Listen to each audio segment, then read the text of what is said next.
There's no feeling more intense than starting over.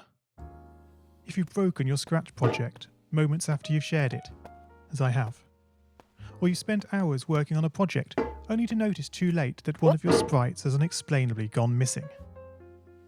If you've made use of that difficult to name thing of thing block within the sensing category, amazingly useful but capable due to a Scratch bug of leaving you crying as it dumps all your scripts in one big unordered heap.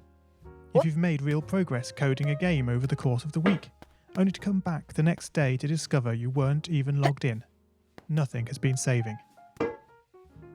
Starting over is harder than starting up.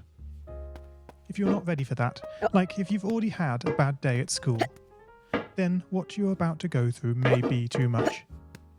Feel free to go away and come back. I'll be here. Alright, thanks for coming with me on this trip. I'll understand if you need to take a break at any point.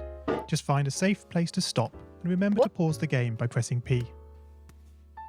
On Scratch you can find loads of remixed or reimagined recreations of existing games, and with good reason. George Bernard Shaw said, "Imitation is not just the sincerest form of flattery, it's the sincerest form of learning."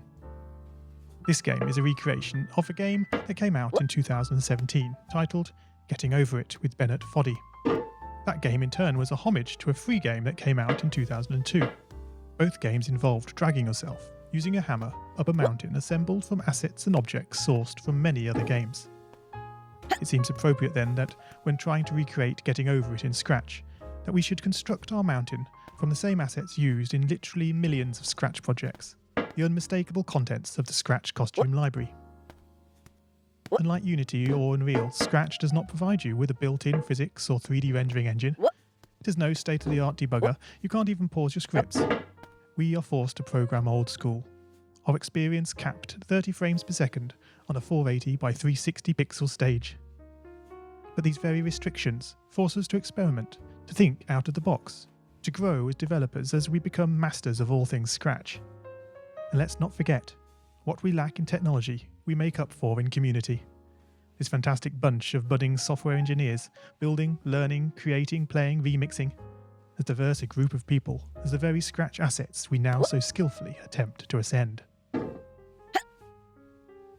The act of climbing, in the digital world or in the real world, has certain essential properties that give the game its flavour.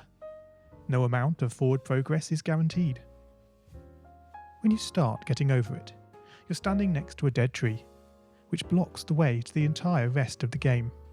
You prod and poke at it, exploring the limits of your reach and strength, trying to find a way up. When starting a new Scratch project, that initial blank slate is both refreshing and at times a little scary. Wouldn't it be great if we could travel forward in time and review our finished projects to see how well they turned out? I certainly wish we could. The real draw of coding, what gives it that special zing, is the challenge of accomplishing something you've never done before. At this point, you don't want to fall into the trap of rushing into creating loads of content, designing all the levels, the player costumes,